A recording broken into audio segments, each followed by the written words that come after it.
Muy bien, amados hermanos, les invito a la palabra de Dios en el libro de Romanos capítulo 12. Romanos capítulo 12. Cuando estemos en la cita, respondemos con un fuerte amén. Romanos capítulo 12, verso 1. ¿Estamos en la cita, amada iglesia? Vamos a leer la palabra de Dios con toda reverencia. En el nombre de Dios el Padre, de Jesucristo el Hijo, con la guianza del Espíritu Santo, la iglesia responde: amén. Amén. Dice así la palabra de Dios en el nombre de Cristo Jesús.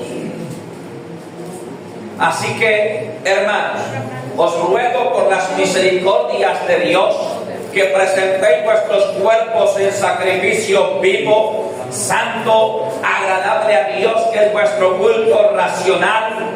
No os conforméis a este siglo, sino transformaos por medio de la renovación de vuestro entendimiento. Y dice: ¿para qué? Para que comprobéis cuál sea la buena voluntad de Dios, agradable y perfecta. Amén y amén. Dale palmas al Señor, iglesia. Aleluya.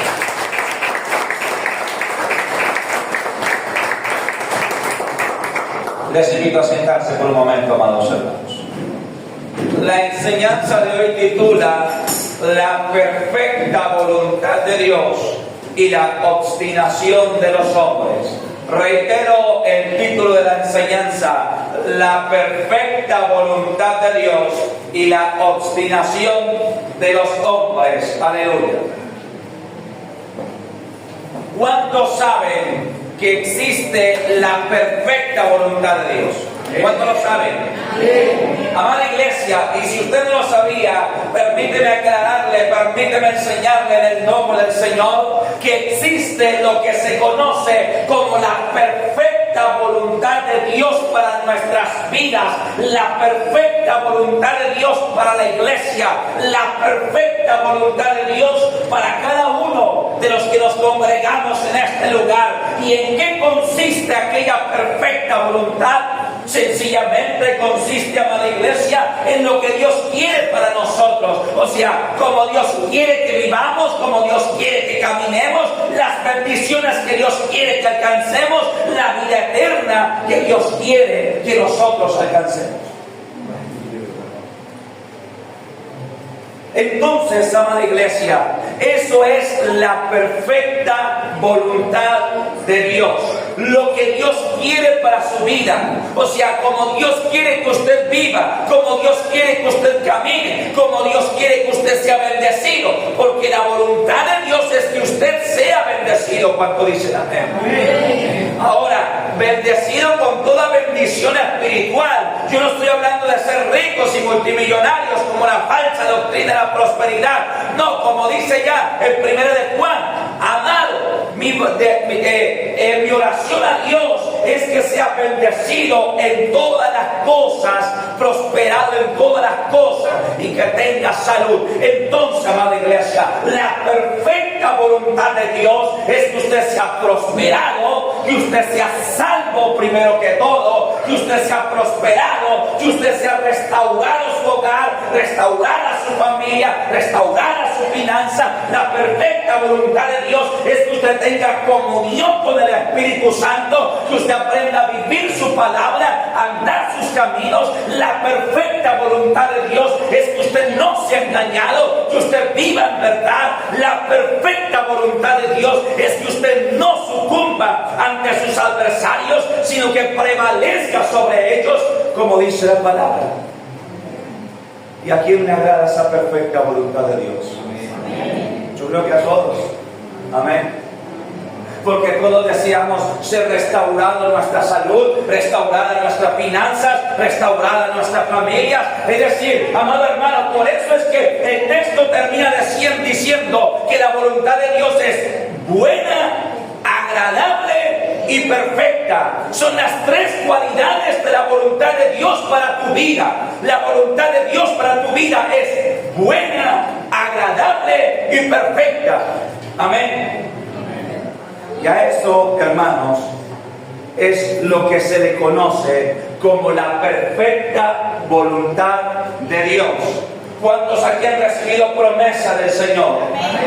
Esas promesas son la perfecta voluntad de Dios.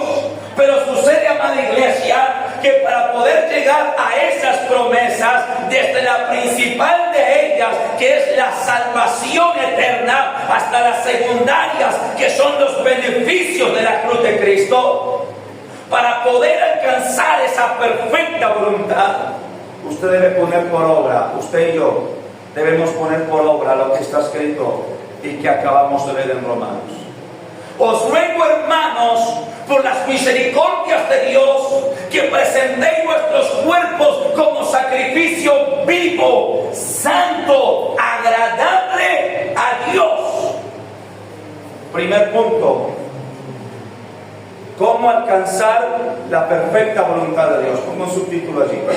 ¿Cómo alcanzar la perfecta voluntad de Dios? Y el primer punto es: presenta tu cuerpo como sacrificio vivo. Y vamos a retomar el texto donde dice: os ruego, hermanos, por las misericordias de Dios, que presentéis vuestros cuerpos como sacrificio vivo, santo, agradable al Señor. Amén. Significa que nuestro cuerpo debe estar apartado para Dios, y no solamente nuestro cuerpo, sino todo nuestro ser, espíritu, alma y cuerpo debe ser presentado ante Dios como un sacrificio vivo, como una ofrenda agradable. ¿Sabe qué significa eso, hermano? Santidad. Eso significa santificación. Dios se complace del que le agrada, Dios se complace del que le obedece, Dios se complace del que purifica su vida, Dios se complace del que limpia sus caminos. Dios no se agrada de aquel que contamina su cuerpo, Dios no se agrada de aquel que contamina su espíritu. Porque hay contaminación de carne y contaminación de espíritu. Un ejemplo de contaminación de espíritu es el odio, el resentimiento, las raíces de amargura, la falta de perdón. Todas estas cosas contaminan el espíritu. Amén. Y cuando nuestro espíritu está contaminado por el odio, las raíces de amargura o la falta de perdón, no nos permite avanzar en el camino. Nos estancamos espiritualmente, no crecemos, no avanzamos. Pero hay otra clase de contaminación que es en la carne. Y la contaminación de la carne son el adulterio, la fornicación y cuantas otras, amada iglesia. Y estas cosas también estorban la obra de Dios. Así que cuando una persona está en fornicación, o cuando una persona está en adulterio, su espíritu, su cuerpo está contaminado, todo su ser está contaminado y no podrá alcanzar la perfecta voluntad de Dios, que es buena, agradable y perfecta. Amén. Segundo punto para alcanzar la perfecta voluntad de Dios es no conformarse a los hábitos y costumbres de este mundo. No conformarse a los hábitos y costumbres de este mundo, como dice el verso 2, no os conforméis a este siglo. O sea, no conformarnos a los hábitos, no conformarnos a este siglo, significa no se conformen a los hábitos y costumbres del mundo. No corremos como ellos, no pecamos como ellos, no participamos como ellos de la parranda, de la pachanga, del alcohol, de la fornicación, del adulterio. No participamos de tales cosas. No correr como corre el mundo.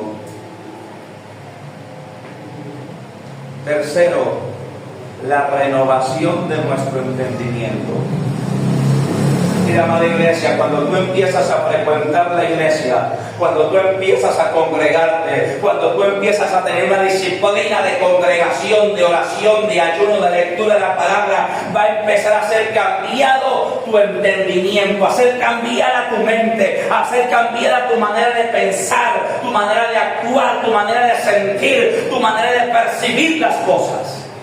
Amén. Así que, amada iglesia, permite que la palabra de Cristo te cambie. Permite que la palabra de Cristo te transforme. Permite que la palabra de Cristo entre en tu corazón y en tu mente y haga la obra.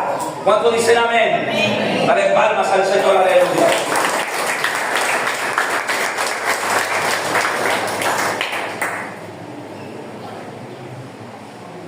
Y cuando tenemos estas tres cosas en nuestra vida, cuando presentamos nuestro cuerpo como sacrificio santo, vivo, agradable a Dios, cuando nos apartamos de las costumbres y tendencias del mundo, y cuando transformamos nuestro entendimiento por la palabra de Dios, entonces estamos listos para oír la voz de Dios.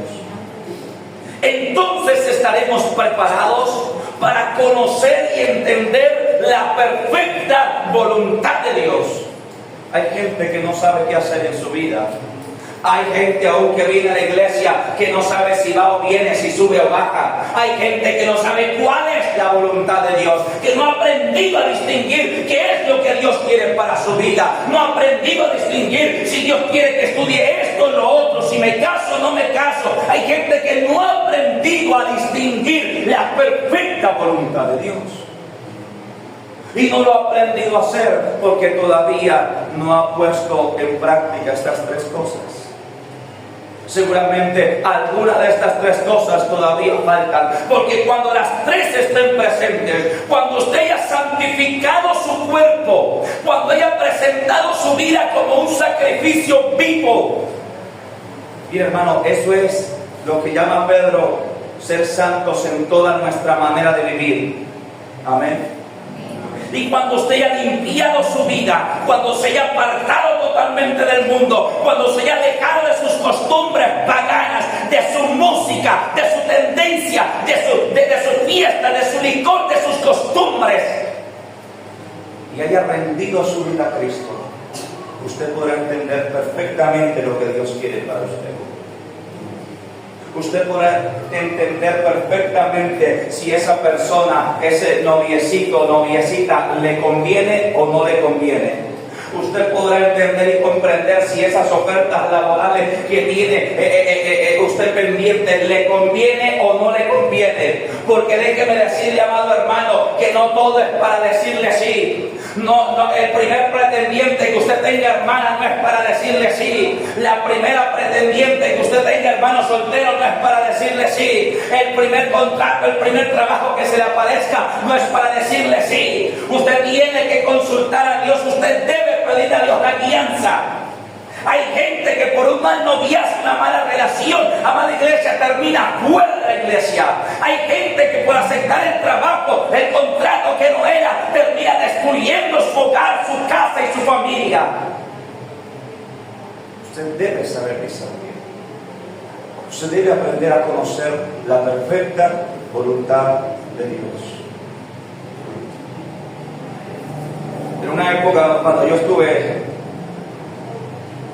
hace mucho tiempo, cuando yo estaba soltero, estaba, no sé, alrededor de los 20 años quizá, yo recuerdo que me quedé sin trabajo, regresé a casa de mis padres por una temporada porque no tenía trabajo, y recuerdo que estando allí con ellos me salieron algunas ofertas de empleo, pero esas ofertas de empleo indicaban, algunas de ellas, viajar y estar lejos de mi familia y lejos de la iglesia.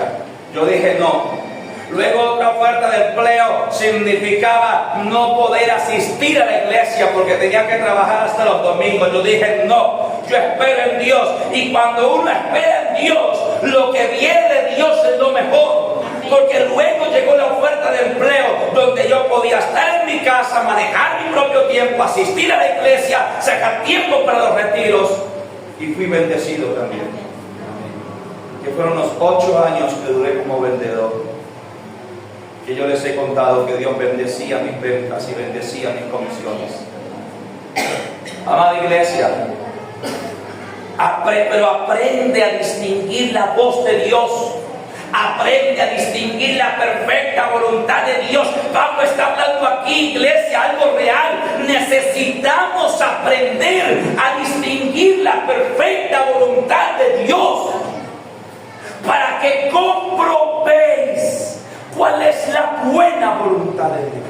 Comprobar, o sea, entender, darme cuenta de qué es lo que Dios quiere para mí.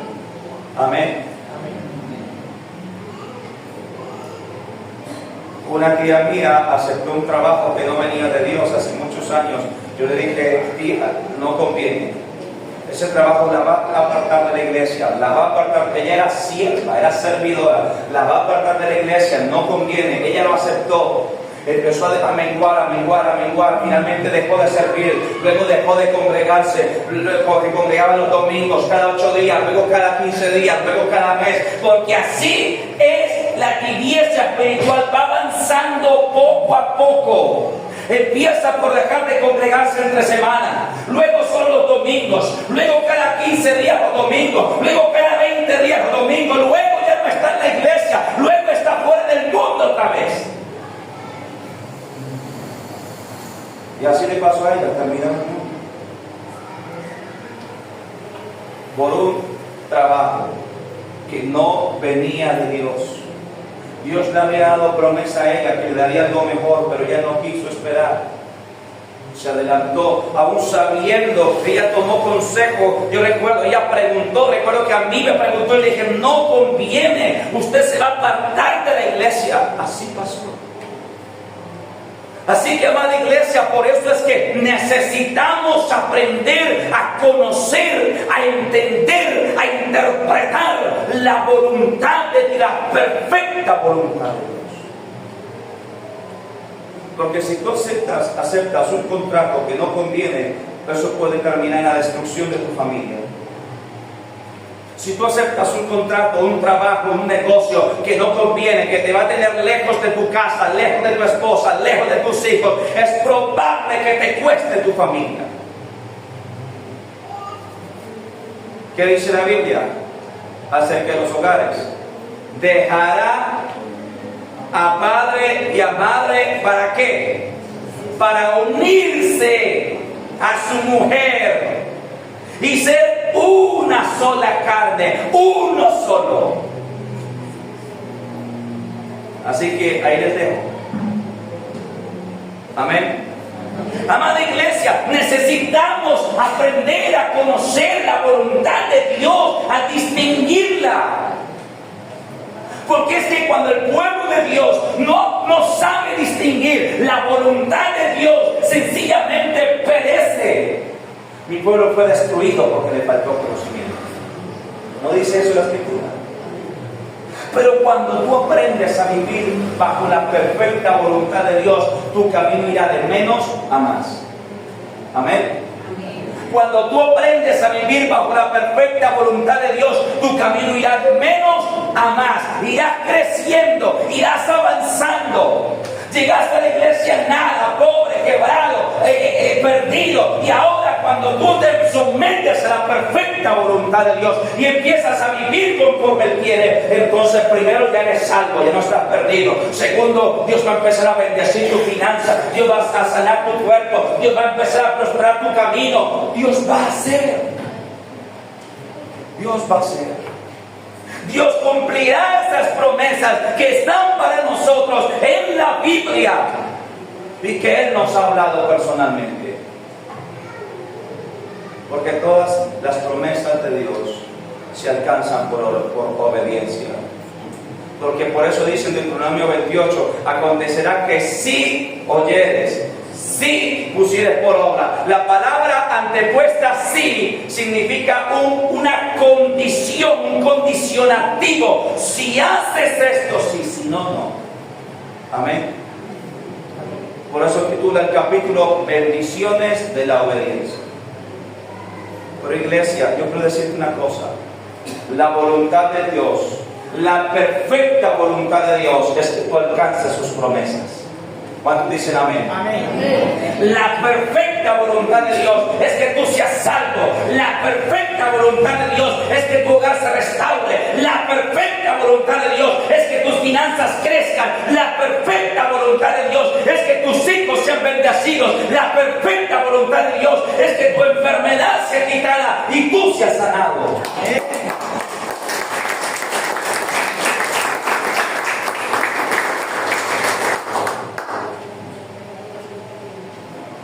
Así que, ¿cuántos quieren la perfecta voluntad de Dios? Amén. Aprende a aplicar esta palabra. Número 1, presenta toda tu vida como un sacrificio vivo, santo, agradable al Señor. Presenta tu cuerpo como sacrificio vivo, santo, agradable al Señor. Apártate de la fornicación, apártate del adulterio, apártate de todo lo que contamina tu alma, tu cuerpo y tu espíritu, para que seas una ofrenda santa al Señor.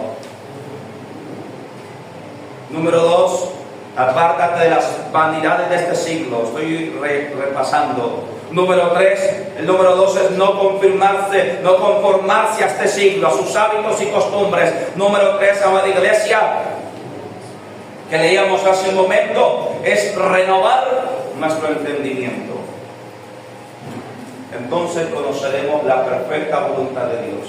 Y cuando usted camina en la voluntad de Dios, ahí usted tiene seguridad, ahí usted tiene certeza. Cuando usted se casa bajo la voluntad de Dios, usted está felizmente casado. Amén. Puede que haya problemas, adversidades, dificultades, todos lo vivimos, pero estamos felizmente casados.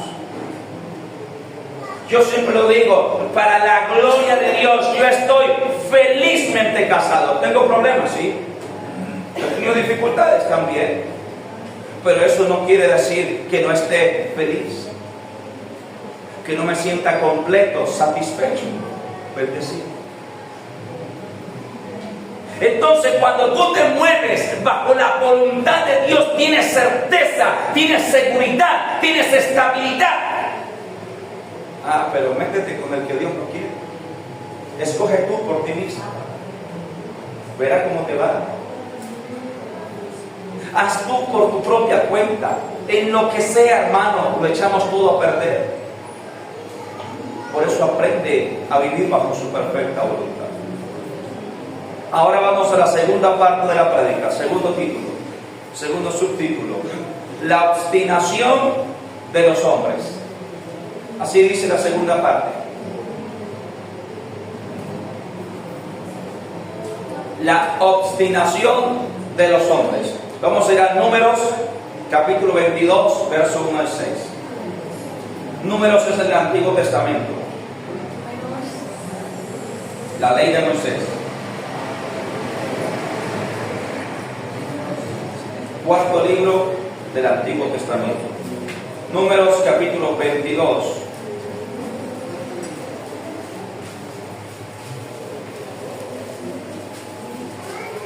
Verso 1 al 6. Cuando estemos en la cita, continuamos con un fuerte amén. Amén.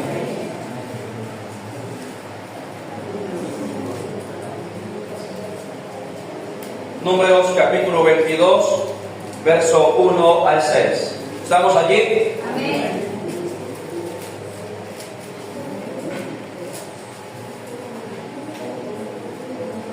Ahora recuerde, la segunda parte de la prédica subtitula de la siguiente manera: la obstinación de los hombres.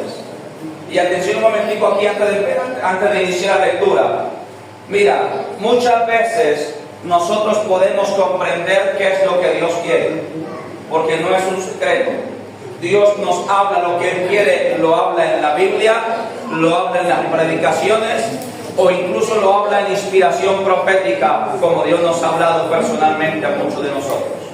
Así que muchas veces entendemos qué es lo que Dios quiere, entendemos qué es lo que Dios manda, lo que Él ordena, entendemos y comprendemos cuál es su voluntad para nosotros. Pero muchas veces, a pesar de que lo entendemos, no lo ponemos en práctica. Porque nuestro corazón es duro, porque nuestro corazón es obstinado. Y vamos a leer en la Biblia un ejemplo de ello. Este es el caso de un profeta y pseudoprofeta a la vez, llamado Balaam. Dice así Números 22, del 1 al 6, en el nombre de Cristo Jesús. Partieron los hijos de Israel y acamparon en los campos de Moab junto al Jordán frente a Jericó. Y vio Balac, hijo de Zippor, todo lo que Israel había hecho al amorreo, y Moab tuvo gran temor a causa del pueblo, porque era mucho, y se angustió Moab a causa de los hijos de Israel. Y dijo Moab a los ancianos de Madián: ahora lamerá esta gente todos nuestros contornos, como lame el buey la grama del campo. Y Balac, hijo de Zippor, era entonces rey de Moab. Por tanto, envió mensajeros a Balaam, hijo de Beor, en Petor, que está junto al río, en la tierra de los hijos de su pueblo, para que lo llamasen, diciendo: un pueblo ha salido de Egipto, y he aquí cubre la faz de la tierra, y habita delante de mí. Ven pues ahora, mucha atención al verso 6. Ven pues ahora, te ruego, maldíceme este pueblo, porque es más fuerte que yo. Quizá yo pueda herirlo y echarlo de la tierra, pues yo sé que el que tú bendigas será bendito, y el que tú maldigas será maldito. Amén y amén. Sucede, para ponerlos en contexto, amada iglesia, Dios había sacado a la nación, al pueblo de Israel, de la nación de Egipto con mano fuerte, con prodigios extraordinarios. Los había llevado por el desierto, habían llegado a los primeros territorios por conquistar, se habían enfrentado a los primeros reyes de los amorreos y los habían desbaratado. Israel había acabado con esa nación y había heredado su territorio. Y luego estaba Moab como una nación vecina. Y cuando Moab ve, el pueblo de Moab, el rey de Moab, ve que Israel está cerca a su territorio, manda a llamar a un profeta llamado Balaam.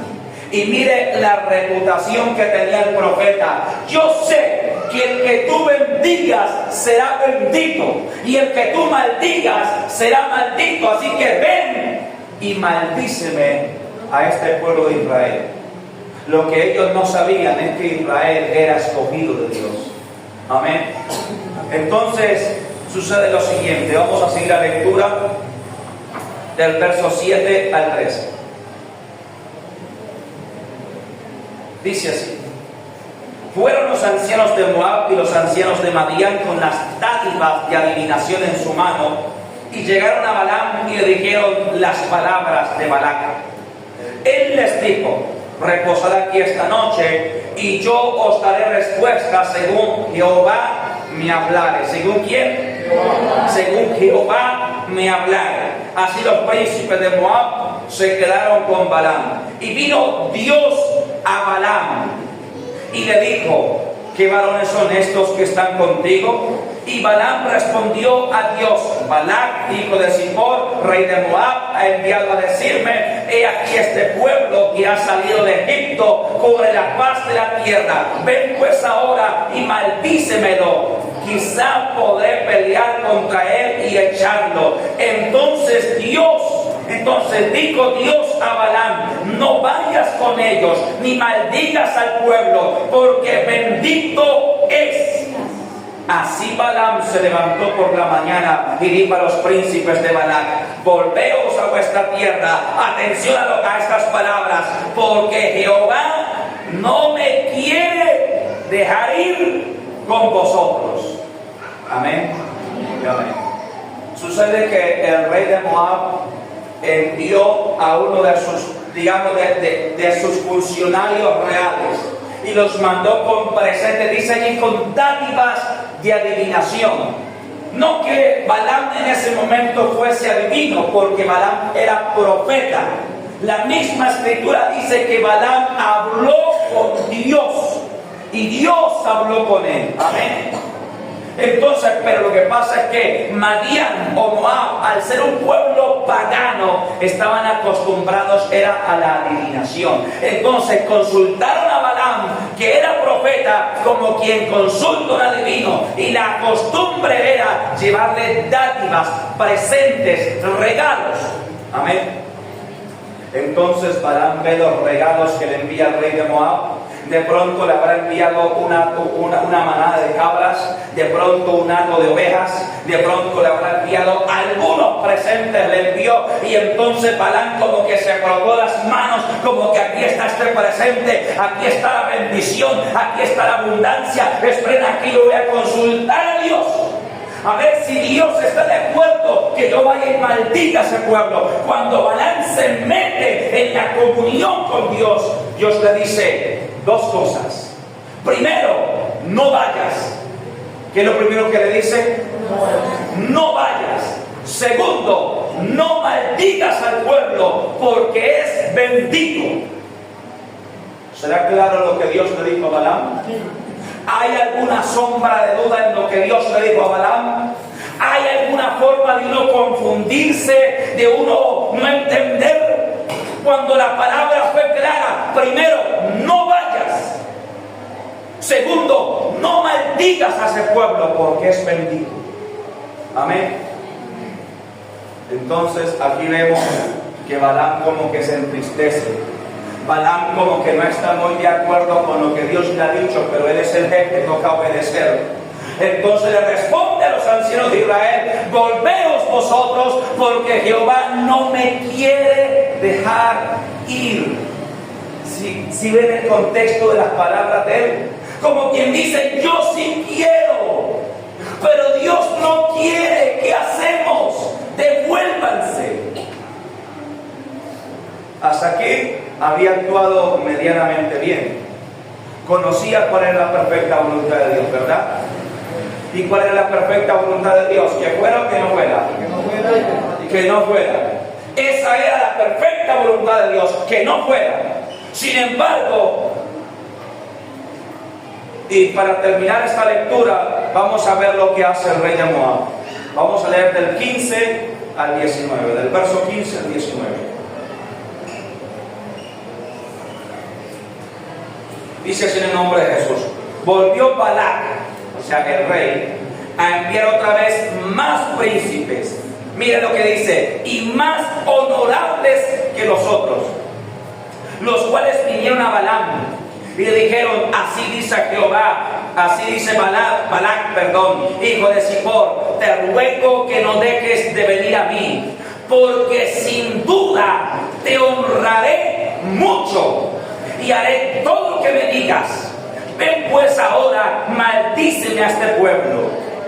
Y Balaam respondió y dijo a los siervos de Balac: aunque Balac me diese su casa llena de plata y de oro, no puedo traspasar la palabra de Jehová mi Dios para hacer cosa chica ni grande. O sea, le está diciendo: yo no puedo traspasar esa palabra.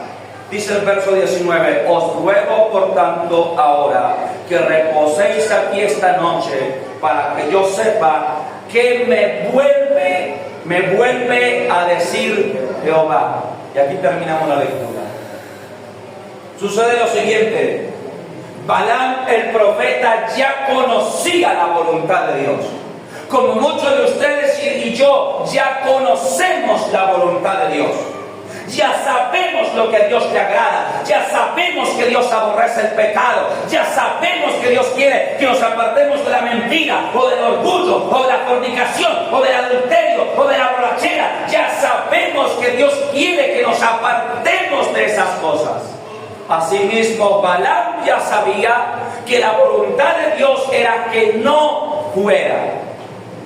Sin embargo, el rey de Moab vuelve a enviar unos príncipes más honorables, es decir, de un rango más alto, de un rango superior. Los que había enviado primero de pronto eran consejeros, pero los que envió ahorita eran ministros. De pronto era el canciller, era el ministro de justicia, el ministro de no sé qué, era gente con más rango. Y vinieron ante él y dice: Balac, y el rey dice así: ¿acaso no puedo honrarte mucho? Y óigase usted, mire usted cómo fue que seguramente Balaam entendió esta palabra. Dijo el rey: ¿acaso no puedo honrarte mucho? Pero él le dice: ¿pero yo qué hago si no puedo traspasar la palabra de Dios? Sin embargo, quédense aquí, no se vayan a mover, no se vayan a ir, No se van a llevar el cheque. Déjenme, no van a llevar las monedas de oro. No, espere. Yo voy a ir otra vez y voy a consultar a Dios. A ver si de pronto uno, quien quita, Dios ya cambió de opinión. A ver si de pronto uno no sabe, la voluntad de Dios haya cambiado de un día para otro. Si Dios le dijo a la iglesia hace 1000 años, no fornique, hoy le dirá a la iglesia lo mismo, no fornique. Amén. Es igual. Pero Balaam dijo, espere. Y Balaam fue y consultó a Jehová y habló con Jehová, y Dios le dijo, Dios se disgustó. Pero Dios vio la obstinación en el corazón de Balaam. Dios vio que en el corazón de Balaam él quería ir. Porque Balaam quería ganarse esa recompensa que era harta, no era poquita. Entonces Dios le dice, ve, pero harás todo lo que yo te diga. Y aquí es donde da temor la cosa, hermano. Porque Dios permite que usted actúe en su obstinación. Porque Dios permite que usted actúe en su terquedad. Porque Dios puede que le haya dicho a usted, mire,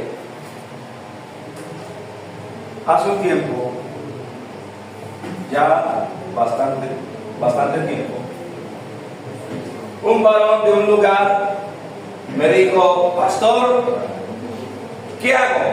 Yo le dije, ¿qué pasó?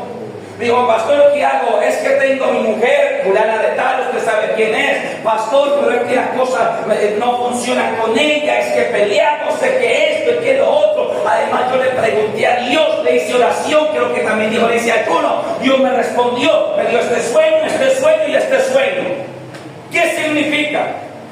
Yo les di, por la gracia de Dios, la interpretación de los sueños. Yo le dije, hermano, lo que Dios le habla en esos sueños es que no se case, porque usted no concuerda con ella, porque usted no tiene con ella un mismo sentir, un mismo parecer. Lo que el sueño revela es que ustedes son totalmente diferentes, incompatibles.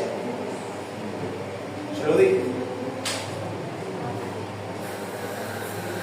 Y pasando el tiempo, consultó a otra persona, a otro pastor. Pastor, es que es lo mismo. Y el pastor le dijo, si las cosas son así, no se casen. Pero pasando el tiempo, me dijo, pastor, yo me voy a casar. Yo le dije, casas entonces. Casas entonces. Se casaron. A los 6 meses ya estaban separados. Amado hermano, es lo que pasa cuando no atendemos a la voluntad de Dios, cuando somos obstinados de corazón y necios. Dios te va a decir la primera vez, no vayas, no hagas eso, y tú, bueno, te devuelves. Pero vuelve a insistir, Señor, pero ¿quién mira? Pero el Señor, no vayas, no haga eso. Pero usted vuelve otra vez, Señor, es que yo quiero. Y le va a decir, vaya entonces. Ya le dije que no es mi voluntad, pero si usted quiere ir, vaya. Si usted se quiere quemar, vaya. Si usted se quiere botar de cabeza por un voladero, vaya. Ya le dije que no. Pero Dios aquí no obliga. Amén. A nadie. Y así estaba Balaam. Dios, ¿qué le había dicho? ¿Que fuera o que no fuera? Que no fuera.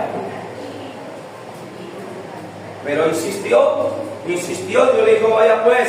Cuando Balaam iba en el camino, Balaam se fue sobre su mula, su asna. Dice la escritura, va abreviando rápidamente, sonido. Digas. Se apagó. Sonido.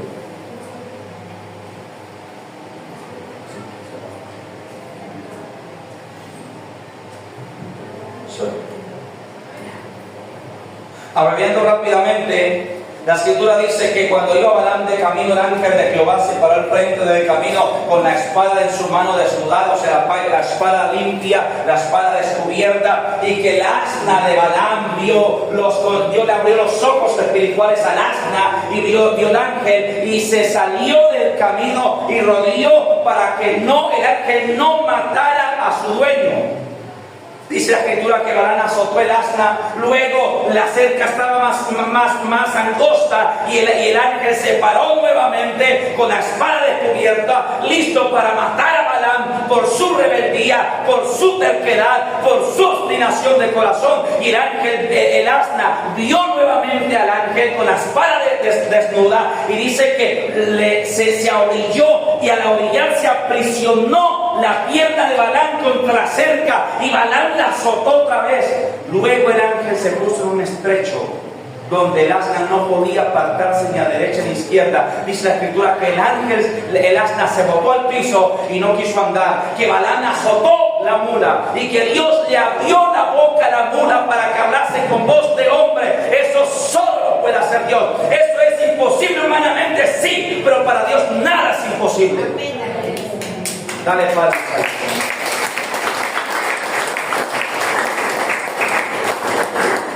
El asna le habló a Balaam y le dijo: ¿por qué me has azotado estas 3 veces? Él le dice: porque me has desobedecido. En ese momento Dios le abre los ojos espirituales a Balaam y ve el ángel delante en el camino con la espada desnuda, y el ángel le habla y le dice: yo he salido a resistirte porque tu camino es perverso ante los ojos de Jehová.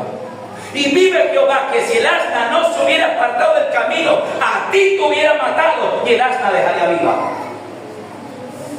Como Dios aborrece la terquedad. Mire cómo Dios aborrece la obstinación de corazón, la terquedad, la necedad. El ángel estaba airado, Dios estaba airado contra el terco de Balaam y le dijo: vive Jehová, que si no es por el asna, te mato a ti y dejo viva la mula. ¿Entendemos? Lo grave que es ser tercos, lo grave que es ser obstinados de corazón. Así que Dios nos enseña, amados hermanos, a ser blandos de corazón ante su presencia. Porque es que la terquedad es una cosa dura. La dureza de corazón, la obstinación de corazón es algo duro, hermanos. Bueno, dice la palabra de Dios que Balaam fue finalmente, que ordenó sacrificios, y que fue a profetizar, pero en lugar de maldecir a Israel, el Espíritu de Dios vino sobre él y bendijo a Israel 3 veces.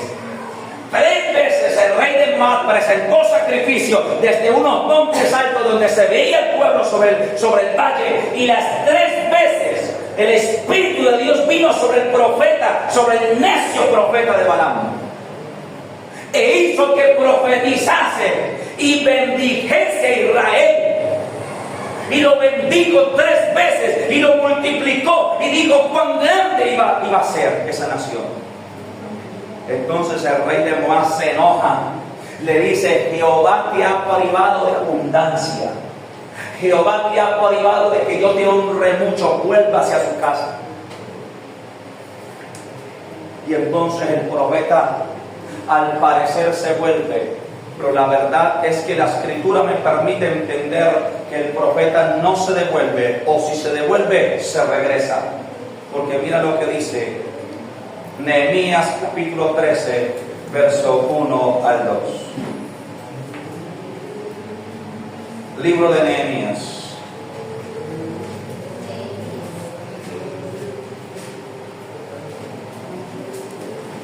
Libro de Nehemías.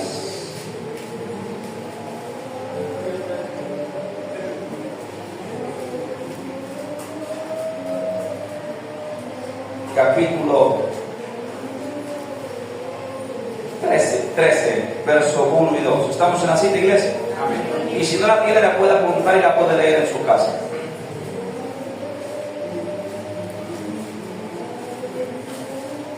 Mira lo que dice aquí en el nombre de Jesús. Aquel día se leyó en el libro de Moisés, oyéndolo el pueblo, y fue hallado escrito en él que los amonitas y moabitas no debían entrar jamás en la congregación de Dios. El verso 2 dice: ¿por qué? Por cuanto no salieron a recibir a los hijos de Israel con pan y agua, sino que dieron dinero. ¿Dieron qué? Dinero a Balaam para que los maldijera. Mas nuestro Dios volvió la maldición en bendición. Óigase bien, dieron dinero. Significa que Balaam sí recibió dinero. A pesar de que Dios le había dicho que no, a pesar de que el ángel le mostró resistencia, a pesar de que el Espíritu de Dios 3 veces vino sobre él y bendijo el pueblo, sin embargo, Balaam no pudo soportar la tentación de la recompensa. Es que entiendas, hermano, era un rey el que lo iba a bendecir. Es decir, no le iba a dar 2, 3 millones, no. Como los contratistas, como los contratos de los corruptos en este país, 5,000, 10,000, 15,000 millones. Y muchos de ellos no se resisten y por eso terminan presos. Entonces, amada iglesia, el profeta Balaam aquí se corrompe, se daña. Por eso dije al principio, profeta y pseudoprofeta. Profeta porque empezó bien, pseudoprofeta porque terminó mal. Amén. Y esto le puede pasar a pastores, esto le puede pasar a servidores, esto le puede pasar a pueblo de Dios como usted y como yo. Dios nos guarde en su santo temor. Ser necios, obstinados de corazón. Mira, hay otra parte del texto donde dice qué fue lo que hizo Balaam. Balaam sabía que no podía profetizar contra Israel, pero ¿sabe qué hizo Balaam? Dio consejo, dio asesoría a los reyes de Moab. Y la asesoría que les dio fue la siguiente. Balaam conocía el reino, Balaam conocía las mujeres de Moab y sabía que las mujeres de Moab eran mujeres bellas, hermosas, seguramente esbeltas, corpulentas, 90, 60, algo así. Y entonces el consejo que Balaam dio fue este: enviad vuestras mujeres al campamento de Israel. Y las mujeres empezaron a llegar ahí al campamento de Israel. Buenas, vecinitos, venimos por aquí a traer este presente. Y el asunto es que las mujeres de Moab seducieron a los hombres de Israel y se acostaron con ellos y fornicaron con ellos y adulteraron con ellas por consejo de Balaam. Lo dice la Biblia. Y eso causó que Dios matara de Israel 24,000 israelitas en un solo día. Cayó juicio de Dios sobre el campamento de Israel. 24,000 israelitas murieron en un solo día. Es decir que Balaam dijo, yo no puedo profetizar, pero yo esta plática no la voy a dejar ir. Es que son 10,000 millones, es que son 15,000. Yo cómo voy a dejar ir esa plata. Entonces le dijo al rey, bueno rey, mira, vamos a una cosa. Yo no puedo profetizar porque ya Dios me impidió profetizar, pero yo sé cómo podemos destruir ese campamento.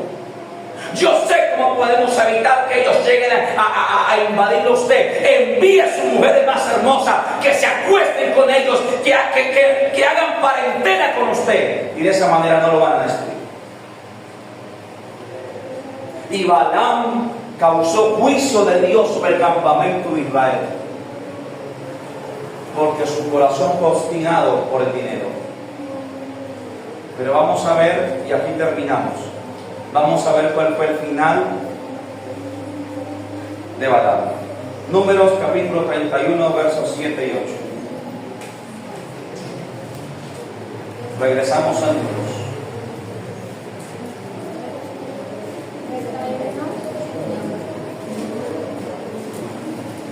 Números capítulo 31,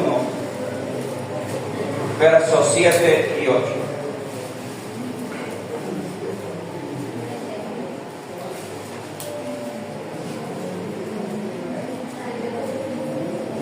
¿Estamos allí? Dice así la palabra de Dios en el nombre de Jesús. Y pelearon contra Madián, como Jehová lo mandó a Moisés, y mataron a todo varón. Mataron también Mataron también entre los muertos de ellos a los reyes de Madián, Evi, Rekem, Sur, Ur y Reba, 5 reyes de Madián. También a Balaam, hijo de Beor, mataron a espada. Amén y amén. Ese fue el fin de la obstinación del profeta. Esa fue la recompensa de su corazón obstinado. Esa fue la recompensa de que Dios le haya dicho no vayas, pero él insistió y fue. Esa fue la recompensa de haber hecho lo contrario a lo que Dios le decía. Por eso yo quiero terminar, amada iglesia, con esta conclusión. Camina en la perfecta voluntad de Dios. Muévete en la perfecta voluntad de Dios. Haz lo que Él te ha dicho que hagas. Ora más, ayuna más, estudia más la palabra, congrégate más en la iglesia. Deja lo que Él te ha dicho que dejes. Deja tu vanidad, deja tu ego, deja tu ambición, deja, la amada iglesia, los entretenimientos mundanos y carnales. Deja tu ocio. Deja lo que Dios te ha dicho que dejes. Deja los afanes de la vida. Lo que Dios te ha dicho que dejes, déjalo. Así como Dios te dijo a Balaam, no vayas.